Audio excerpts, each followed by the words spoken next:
E aí, vamos falar de educação? Bem-vindos ao nosso podcast de educação com os professores Leonardo de Andrade e Ian Matos. E falando em educação, hoje o papo é sobre o Ministério da Educação, o ministro da Educação, Milton Ribeiro, e as suas fanfarronices, que não tem outra palavra, e o português tem palavras maravilhosas como fanfarronices, fanfarrão, um sem vergonha, né? E tantas outras aí que a gente pode pensar junto. Eu gosto E aí, muito da seu Ian? palavra falcatrua.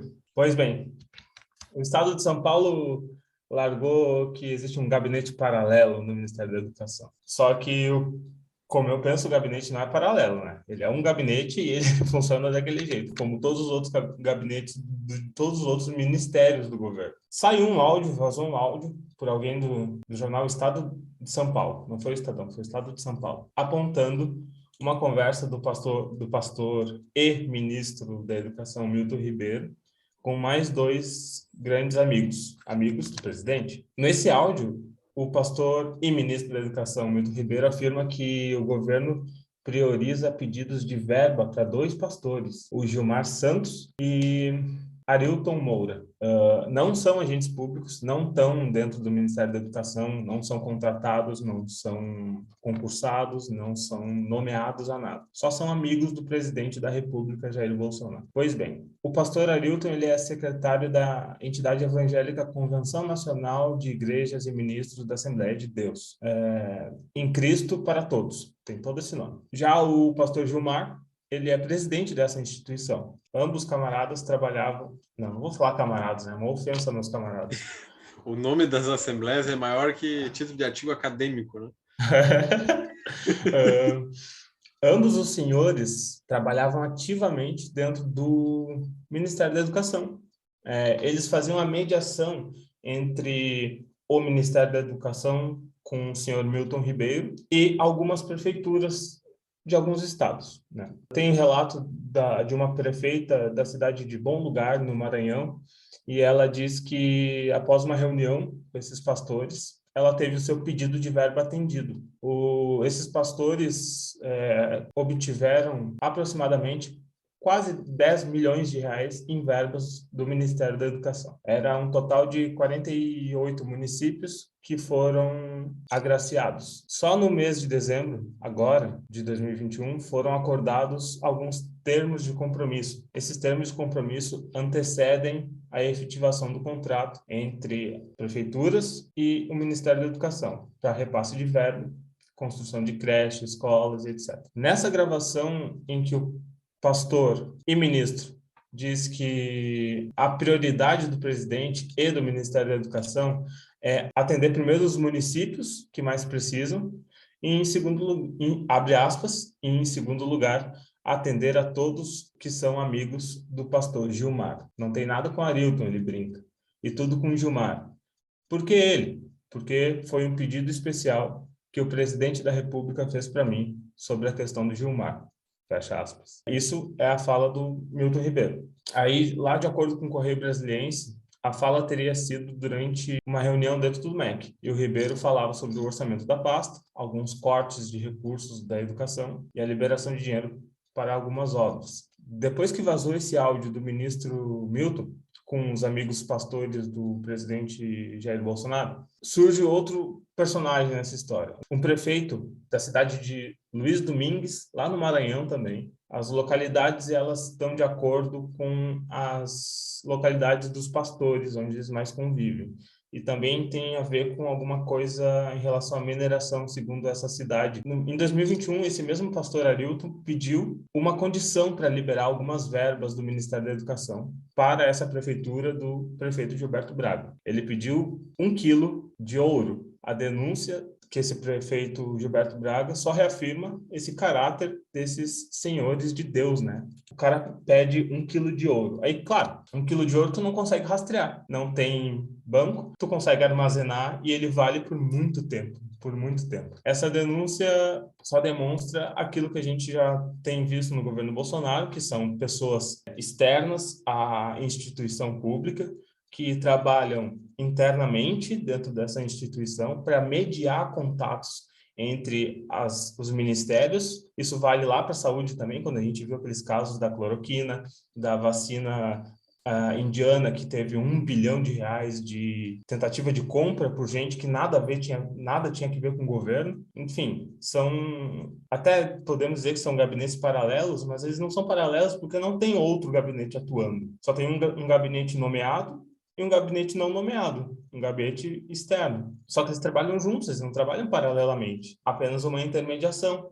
E essa intermediação serve para pedir propina. O pastor Arilton Moura disse ao prefeito o Gilberto Braga, traz 1 quilo de ouro para mim. E aí lá para o Estadão, esse prefeito Gilberto afirmou que além do pedido de propina, o pastor Arilton disse que precisava averiguar a demanda do prefeito. Aí ele disse assim, ó, de 10 milhões ou mais, tem que dar 15 mil só para protocolar. Ou seja, o prefeito tinha que pagar R$ 15.000 ao pastor para que ele fosse lá no Ministério da Educação, lá em Brasília, protocolar o pedido de verba desse prefeito. E aí costurar a fila e, enfim, ignorar toda a burocracia do Estado. É isso que a gente está vendo. Eu até tenho pensar assim que o Milton Ribeiro até aguentou bastante, né, no Ministério. O Ministério da Educação, o Ministério da Educação do governo Bolsonaro, ele foi construído a partir da roda das cadeiras, né, aquela dancinha das cadeiras, porque primeiro teve o Vélez, aí depois teve o Weintraub, e aí aquele cara lá que até não lembro o nome dele agora, que tinha o látis falso, né? Que não tinha feito nada do que ele tinha falado. E aí entrou o Milton Ribeiro, né? O pessoal pode achar assim, vocês falam muito do Milton Ribeiro, vocês gostam de falar dele. Não, eu não gosto de falar dele. Mas é que ele continua no centro das coisas, porque a gente fala de educação, ele é o ministro da educação, né? Então, o cara durou muito em meio a várias...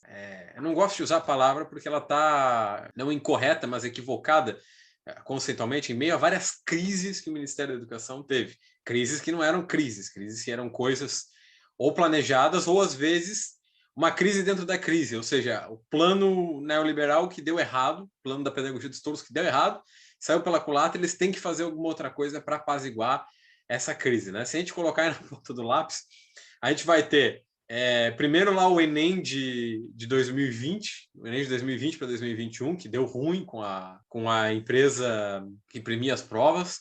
Aí depois, em 2021, o Enem deu ruim de novo, né, por conta de outras logísticas e tal, e teve a coisa da pandemia.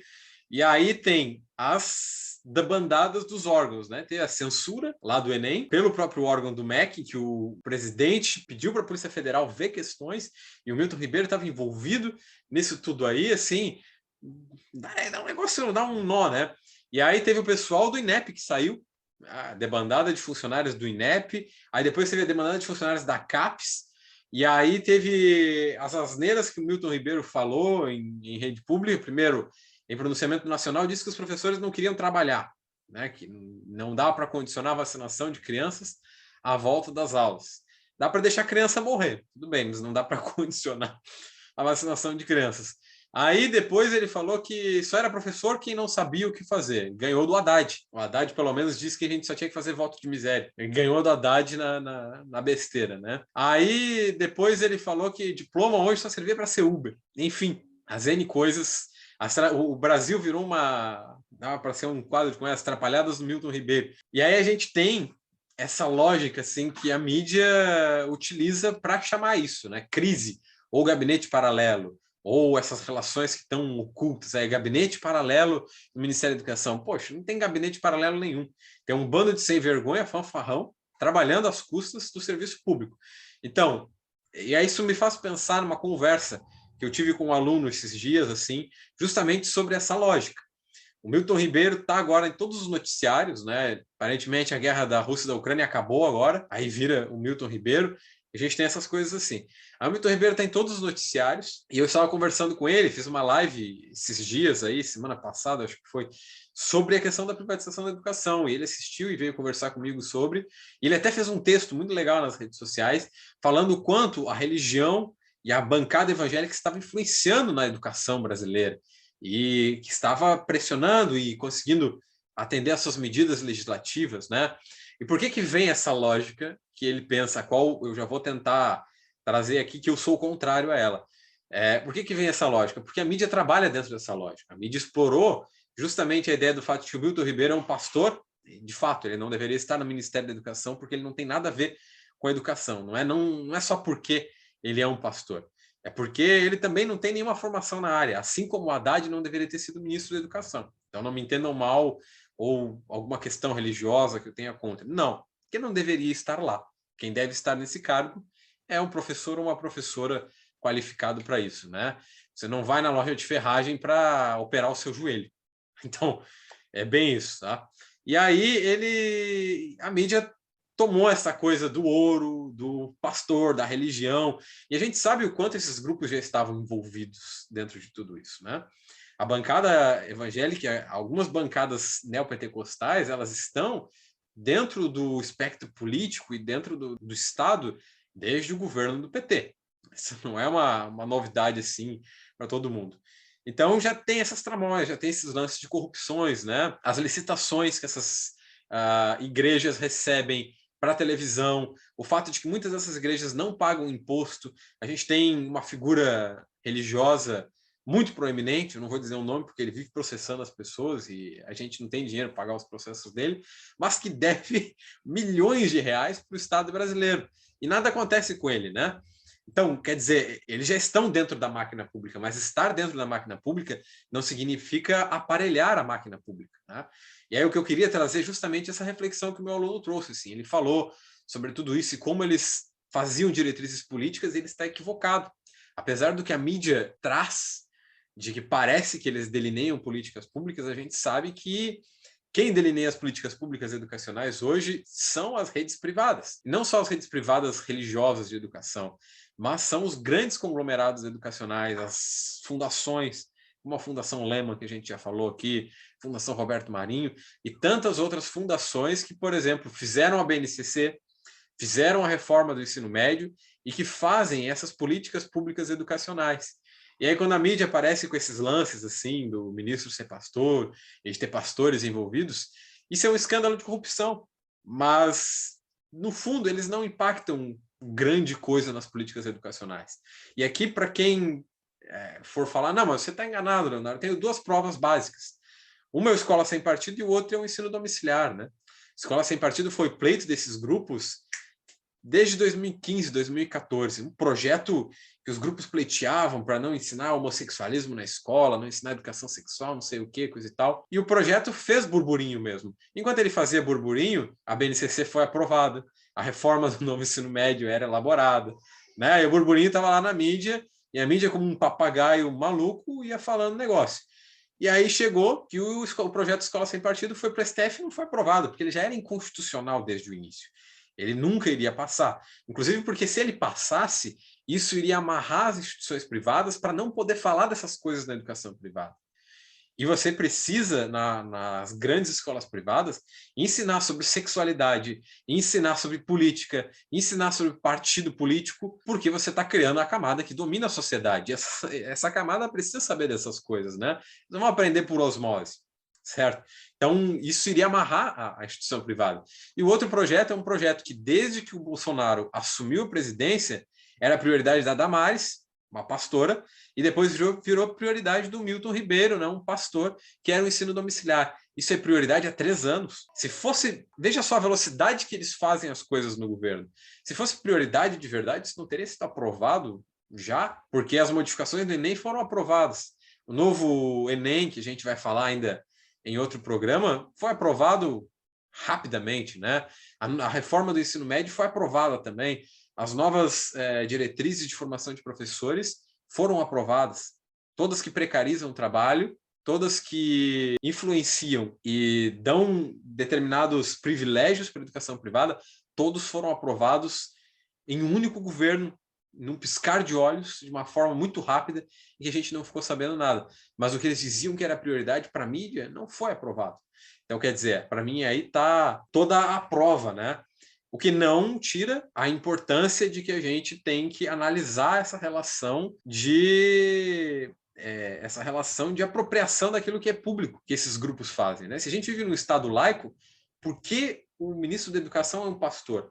Por que tem pastores exigindo determinadas demandas do MEC para conseguir liberar financiamento de educação? Por que há essa relação de privilégio, esse favorecimento, né? Por quê? E eu estava pensando aqui, como a mídia é muito rápida na ação, né? Porque a mídia, quando surge algo e essa coisa, ela se espalha muito rápido, né? Começa a sair textos, notícias, tudo que é lado. Os jornais que não são vinculados à grande mídia em si vão a fundo nas críticas e espalham bastante. E aí o que a grande mídia faz? Olha, se a gente não tomar para si, não pegar o discurso, Tem que controlar o discurso. então a mídia pega para si o discurso e aí fala assim, não, agora a gente vai pautar a questão. E aí lá nos seus grandes veículos começa a atacar a superfície do problema e botar como a superfície do problema como se fosse a única questão a ser questionada, criticada e debatida. E aí a superfície do problema é o quê? É os dois pastores, o grupo de pastores, é algumas prefeituras fazendo acordo, é o ministro Milton Ribeiro e é as propinas, o pedido de propina. Acabou, é esse o problema, acabou. O resto não é problema. Porque se deixar isso andar sozinho, alguns jornalistas e a grande massa que questiona e começa a debater, principalmente na internet, vai começar a buscar a raiz do problema. E aí, criticando, quanto mais se critica, mais tu abre condicionantes para se criticar cada vez mais. E aí tu vai chegar na raiz do problema, que são os conglomerados econômicos e educacionais. E aí vão chegar no no Grupo Marinho, vão chegar no Grupo Lehman, né? Naqueles grupos gigantescos que dominam a educação por dentro. E esse é o problema gigantesco e é isso que não se pode explorar. Então, vamos condicionar o discurso à propina, ao pedido do ouro, né? Vamos condicionar esse discurso. Saiu uma notícia também no DCM sobre o governo Bolsonaro promovendo curso de graça para ensinar a abrir igrejas na plataforma digital Escola Nacional de Administração Pública, que é ligada ao Ministério da Economia, intitulado assim, Formalização de Organizações Religiosas no Brasil. E aí o conteúdo foi elaborado pelo Ministério da Mulher, da Família e dos Direitos Humanos, chefiado pela maravilhosa ministra Damares Alves, né? A ministra evangélica. Pois bem, esse é o governo Bolsonaro, é um governo que condiciona, abraça esse grupo que a ele pertence, né? Só que isso não é a raiz do problema, isso é só uma aparência. Apesar de condicionar alguns milhões de reais, só que não é a questão profunda, né, que a gente tem. Não é o cerne da coisa. E acho que a gente não pode desvirtuar disso. Apesar do que a mídia vive falando e do que a gente lê nas notícias, a gente tem que ter muito cuidado para não cair nesses equívocos e dizer, os caras estão controlando, estão aparelhando tudo. Quem manda de verdade no Estado brasileiro, quem manda de verdade no Estado brasileiro há muito tempo, são outros grupos, são grupos muito maiores e que são completamente invisíveis.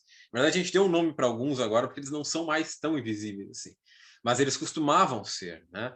Eles costumavam estar por trás de todo esse planejamento, de tudo isso. A forma como o Estado foi se tornando no século XXI, com as relações, assim que a gente pode dizer do Estado líquido, digamos assim, né? Que o Estado foi se abrindo para um gerencialismo, o Estado foi permitindo que atores privados entrassem, delineassem políticas públicas, o Estado foi, portanto, se submetendo às condições capitais do neoliberalismo. Ele não foi se submetendo às condições de vida e do contrato social original. Ele permitiu que o neoliberalismo delimitasse e dissesse como a vida pública deveria ser regida, através de políticas sociais, políticas educacionais, de todas as políticas possíveis para criar um modelo de sujeito. Então, assim como o professor Ian falou, a gente tem que estar de olho no prêmio, né? De olho nesses sujeitos que aparecem, como eles manipulam sempre o discurso. É claro que essa coisa do Milton Ribeiro é um absurdo, né? Mas agora, dentro desse absurdo existe um outro condicionante. Se ele está tão dentro do Estado, que ele tem tantos favores, ele é tão favorecido assim, por que ele vai ser substituído como ministro da Educação? Como a gente viu uma notícia há 4 dias atrás, que já correm os rumores que ele vai ser substituído. No final do segundo tempo, falta pouquíssimos meses para a eleição, falta 7 meses para a eleição e 9 meses para o fim do ano. Então, substituir o ministro da Educação tão na finaleira assim é, no mínimo, muito estranho. Mas por quê? O que acontece como eu vejo? Pode ser que o professor tenha um outro olhar mais sociológico aqui. A gente tem o grupo que aparelha realmente o Estado, que está por trás, essas fundações, esses grupos privados, e um caso de corrupção que explodiu. Sabe-se lá por que explodiu. Se alguém de dentro ficou descontente, se não conseguiu entrar no esquema e aí resolveu vazar a coisa, que é o que geralmente acontece, né? Não me deram um pedacinho do ouro, então ninguém vai comer a torta. É isso aí, vou vazar o áudio e vocês que se lasquem. Às vezes isso acontece. E aí explodiu o caso de corrupção. Explodindo esse caso de corrupção torna mais aparente algumas relações entre o Ministério da Educação. Não que a mídia, né, vá atrás disso, a grande mídia que fala as coisas na TV e tal, mas hoje a gente tem muitas mídias independentes que podem realmente começar a desvelar essas relações. E se desvelar demais as relações, vai mostrar quem é que está por trás da situação toda. E no momento, existem muitos projetos muito mais importantes avançando dentro do Ministério da Educação, né? A gente tem os novos editais do PNLD, aí, do Plano Nacional do Livro Didático, acontecendo. Esses editais são milionários, eles não podem correr errado, porque eles fazem a subsistência, até a existência mesmo, de muitas editoras grandes no Brasil, que utilizam ideologias específicas dentro desses livros didáticos. Então, esse é um campo de poder, né? Esse é um campo de controle que precisa, evidentemente, ser controlado. A gente tem o CNE aprovando medidas à torto e direito. Primeiro, teve a medida do novo Enem, que não foi discutida com a sociedade, que a gente não sabe nada, mas que foi aprovado e que certamente vai precarizar as relações de acesso à universidade da massa de pessoas oprimidas e pobres que a gente tem nesse país.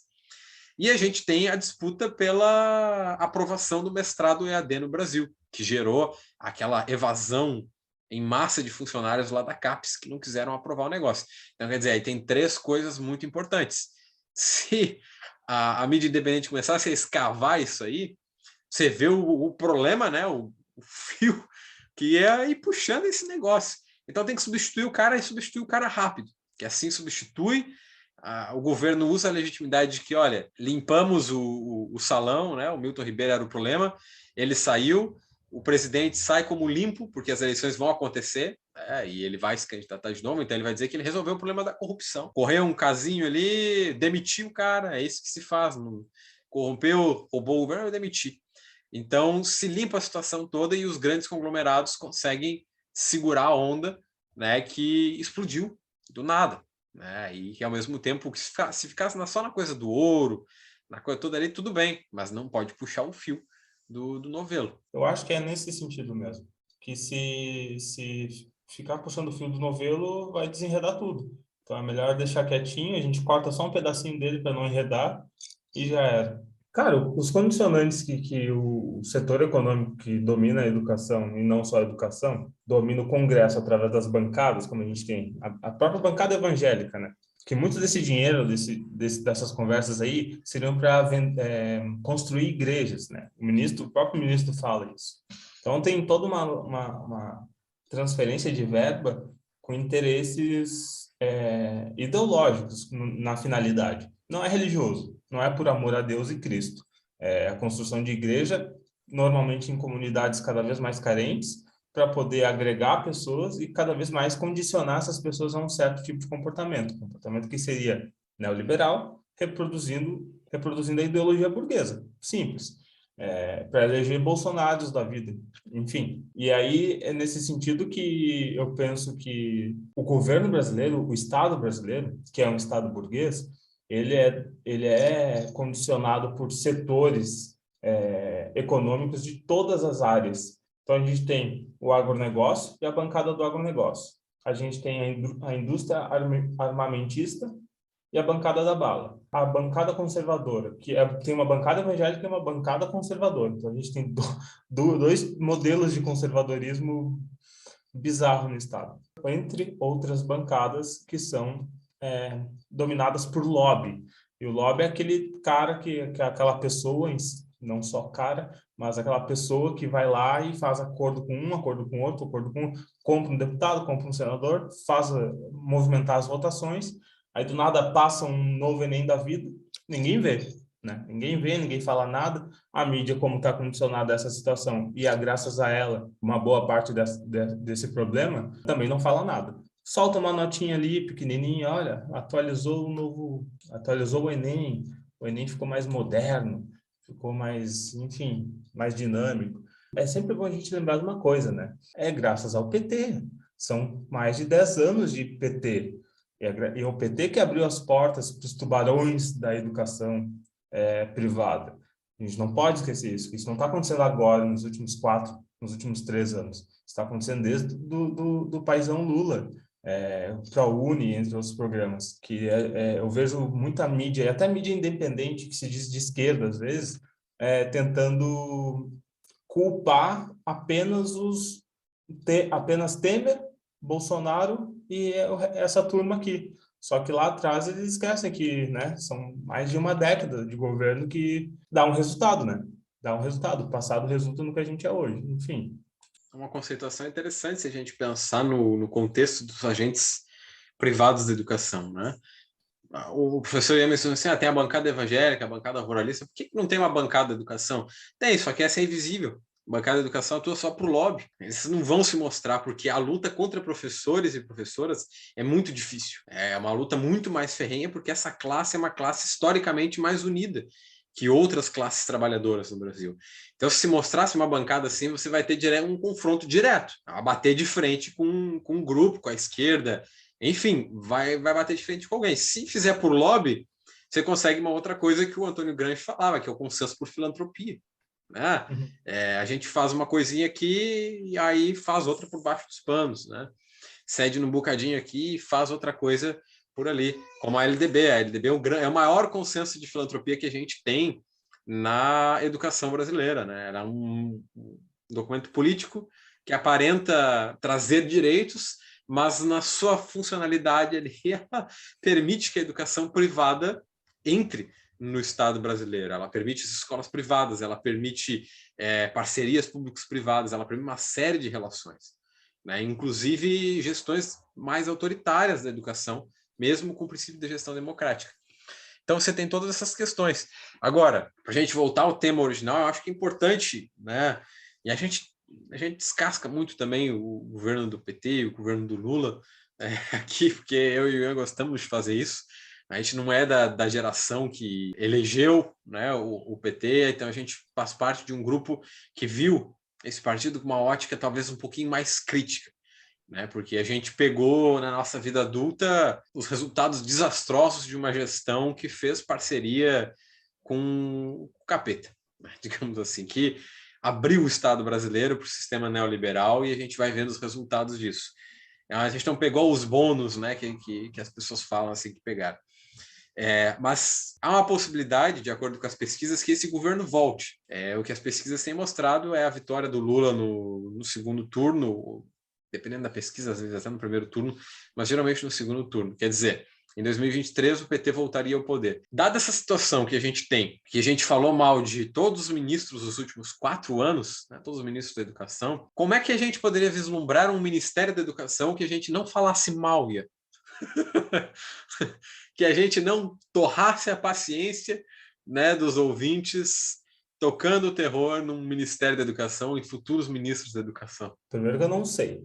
Mas se eu soubesse alguma coisa, eu chutaria assim, ó, dentro dos limites institucionais da democracia burguesa, do Estado burguês, né, num governo de centro-esquerda, sem falar do Alckmin e vice, né? Então, não vou, enfim, ter muito achismo em relação a isso, muito achismo positivo. O Ministério da Educação, no próximo governo, cara, o mínimo é se voltar para um processo educacional e recuperar tudo que passou, né? Se o novo Ministério da Educação não, pelo menos, tentar questionar o novo ensino médio, não tentar questionar esse novo Enem, possivelmente essa nova elaboração dos livros didáticos que vai vir aí, imagina só o que vai ser. Se continuar assim, não vai mudar nada, né? Se manter o que está, não vai mudar absolutamente nada. Vai agravar cada vez mais e os resultados disso vão ser cada vez mais catastróficos para o povo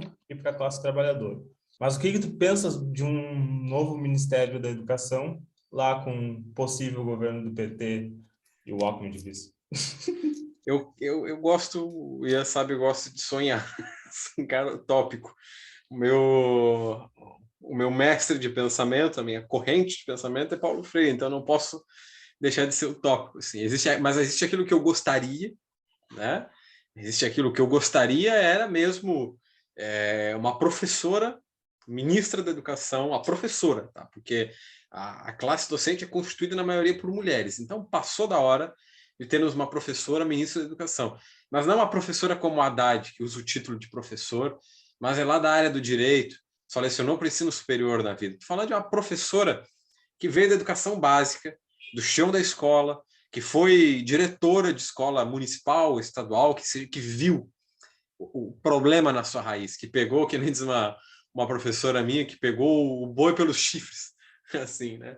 Que viu a coisa, que viu a precariedade da escola pública, que viu a precariedade dos alunos da escola pública, que viu essas coisas e que poderia saber trabalhar, que tem competência para isso, né? Alguém com mestrado, doutorado, especialização em educação, mas uma educadora, né? Isso é o que eu gostaria. Agora, dentro da realidade concreta, existe um motivo para o Alckmin ser vice do Lula. Não pode se enganar disso aí. E votar no Lula é votar no Alckmin ao mesmo tempo. Só que a gente está literalmente agora entre a cruz e a espada. É uma coisa ruim. O Alckmin é o centrão. Ele é a cara do centrão. Então, quer dizer, ele vai permitir que o Lula, um presidente que foi preso, que teve a imagem manchada, que tal, tudo aquilo, mas que tem o apoio popular, consiga transitar dentro do centrão e o centrão consiga continuar fazendo aquilo que já estava fazendo, sem muita resistência. E aí a gente volta para aquele paradigma, né? A gente come mais migalhas do prato que cai, que enche, da elite e dos opressores. E os oprimidos vão comendo as migalhas como o ProUni sempre foi. ProUni e o FIES são migalhas. É muito possível que os ministros de áreas estratégicas como a educação venham a ser escolhidos pelo Alckmin. Inclusive, por isso que a gente ainda não tem nomes de ministros, nem nada. Né? Se o Lula está fazendo uma articulação com a esquerda, como é o caso de alguns partidos que vão apoiar ele, e que querem a revogação de determinadas demandas e reformas aí, por que não tem nomes para esses cargos específicos ainda? Quer dizer, se o Alckmin for vice, ele vai escolher esses cargos. E aí a gente sabe que vai recair aquela velha coisa de novo, de escolher algum professor universitário, possivelmente um homem branco, velho, né, que foi professor da economia ou do direito, que são duas áreas que eles acreditam que entendem de educação. Economia porque tem que saber lidar com o financiamento da educação e coisa e tal. E aí a gente vai ter um passe livre das instituições privadas para fazer isso. E agora isso pode ser também, se alguma figura dessas não for, e possivelmente será, escolhida pelas próprias instituições privadas, né? Como donos de universidades, grandes universidades privadas no Brasil, reitores e figuras que foram chamadas antes, né? Como, por exemplo, tem o reitor da Unicesumar, ele foi chamado para o Conselho de Ensino Superior pelo governo Bolsonaro e ele recusou. Quer dizer, pode também ser chamado para um ministério assim por esse governo atual, nada impede. E aí vem outras figuras que também. Eu acredito que a coisa vai andar mais por uma linha de, como é que eu posso dizer assim? Como a gente tinha o Haddad, né? Faz muitas coisas no Ministério da Educação que parecem realmente boas, mas são migalhas, e ao mesmo tempo permite que as instituições privadas e fundações tenham um caminho livre e que não vá se envolver em escândalos de corrupção. Existe uma grande diferença, vai existir uma grande diferença entre o governo do Bolsonaro e o do Lula, óbvio. O Lula é um cara de centro-esquerda, é um cara inteligente, né? É alguém que não vai ficar se envolvendo naquelas coisas que o Bolsonaro se envolvia, e não vai ter uma troca de ministro da educação a cada ano, não vai ter uma roda das cadeiras. Provavelmente vai ser escolhido um, e esse um vai permanecer, porque precisa dessa solidificação no ministério, precisa mostrar que é forte. E aí, algo que eu acho que vai acontecer quase com certeza, é o avanço dos institutos federais, né? A ampliação dos institutos federais. Esse já era um plano do PT antes, e acredito que isso vai ser andamento depois, né? Porque esse é um ensino médio que funciona. E talvez o Ministério da Educação dê uma baixada na bola das escolas cívico-militares, né? Pode ser algum processo aí. mas eu imagino que o perfil do próximo ministro da Educação vai ser esse, e acredito que ano que vem, quando a gente continuar o podcast, a gente vai ter mais um ministro para poder criticar, né, e falar que ele não está fazendo as coisas aí como deveria ser. Mas isso é futuro, né? Isso é capítulos a se ver. É o nosso achismo sendo colocado em prática, né? Isso. Mas o que a gente tem para agora? É pautar o debate. Se a gente ficar só na ideia de alguns setores dessa esquerda aí, que está dizendo assim, não, é melhor a gente aceitar o que tem, é mais seguro ficar com o que tem, não questionar, não criticar, não pautar debate. O Lula e PT e companhia for eleito, aí a gente vê o que a gente faz, o que a gente critica, o que a gente cobra. Claro que não. A gente tem que pautar o debate agora, promover a consciência crítica máximo possível, porque é isso, né? Não, a gente não pode só aceitar as coisas como se a gente vivesse uma vida, uma realidade limitada, né? Tem que pautar o debate, tem que criticar sim, a gente tem que criticar para ver se esses erros não voltam a ser cometidos. E se voltarem a ser cometidos, não é de surpreender, porque a gente já conhece o histórico, né? Mas agora eu quero falar o que eu queria, né? O que eu queria é uma revolução socialista, mas aí é o papo para outra história. Mas é isso, né? Para os ouvintes ouvintes e pessoal que nos assiste também no YouTube, essas são as perspectivas. E busquem debater com as pessoas sobre o que virá, debater ideias, né? E ansiar por alguma coisa melhor. Não só ansiar também, mas cobrar por alguma coisa melhor para o próximo governo que virá, porque o que está aqui não adiantou cobrar durante esse tempo todo. Então a gente tem que cobrar do que virá já agora, durante esse período, e cobrar depois, né, para que a gente possa construir um mundo menos feio por enquanto. E como diz o velho filósofo ET Bilu, busquem conhecimento. Busquem conhecimento. Então, esse foi o Falando da Educação. Nós agradecemos a todos e todas por ouvirem e por nos assistirem e por nos acompanharem.